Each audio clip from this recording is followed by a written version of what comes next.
चिराग पासवान के पटना स्थित आवास पर गए बिहार के मुख्यमंत्री नीतीश कुमार। इसको लेकर अब चिराग पासवान का एक बड़ा बयान सामने आया है। बहुत अच्छा हुआ और मैं मुख्यमंत्री जी का मैं विशेष तौर पे मैं धन्यवाद दूंगा कि आज छठ महापर्व के दूसरे दिन खरना का प्रसाद आज मुख्यमंत्री जी आए, उन्होंने प्रसाद ग्रहण किया, परिवार के साथ उन्होंने मुलाकात की। मेरे लिए इसके मायने और ज्यादा बढ़ जाते हैं क्योंकि जिस तरीके से सीट शेयरिंग के वक्त से ही, नेगोशिएशंस के दौरान से ही विपक्ष के द्वारा जो एक नैरेटिव सेट करने का प्रयास किया जा रहा था कि मुख्यमंत्री जी नाराज हैं, जदयू लोजपा में दरार है, 2020 को याद कराते थे, सब करते थे।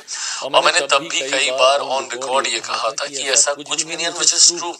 एक बार भी किसी विषय को लेकर भी मेरी मुख्यमंत्री जी के बीच में या हमारे नेता और जदयू के नेताओं के बीच में या हमारी पार्टियों के बीच में हल्की सी भी तलखी नहीं आई है किसी भी विषय को लेकर।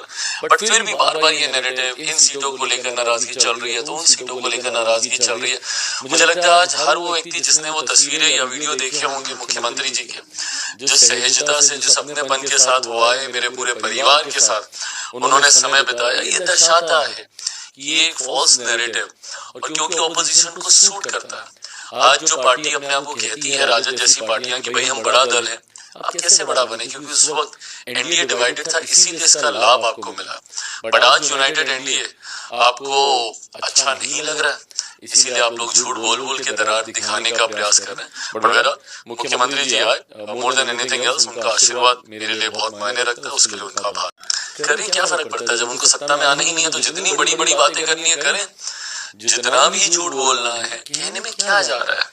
कौन सा वो कल सरकार में आएंगे कि उनकी जवाबदेही बनेगी कि इन बातों को पूरा करना है। तो 2 का 4, 4 का 8, 8 का 16 करके बोलते हैं, उसमें कोई दिक्कत नहीं है। बट जब ये बोलते भी हैं तो कहने के लिए भी तो इतना बताएं प्रभु कि लाइएगा कहाँ से, राजस्व है कहाँ हमारे राज्य में, कैसे रेवेन्यू जनरेशन को आप बढ़ाने का आप काम कीजिएगा। जब तक राजस्व नहीं आएगा, अब आप कह रहे हैं कि भाई प्रत्येक परिवार को आप सरकारी नौकरी दीजिएगा। गिरी से गिरी हालत में भी बहुत बेयर मिनिमम सैलरी भी अगर हम लोग जोड़ते हैं, सरकारी जो सैलरी इनको सरकारी खाते से जो देनी पड़ेगी, तो ऐसे में 3-3.25 लाख करोड़ का तो आपका बजट है कुल।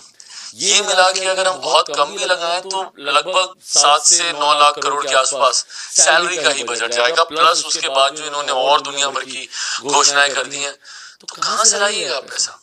और यही गंभीरता के अभाव को दर्शाता है। आपको पता है कि आपको सत्ता में नहीं आना, इन्फ्लेटेड फिगर्स बोलते रहिए ताकि लोगों को लगे कि भाई ऐसा हो सकता है, बट ये होगा नहीं। This you also no.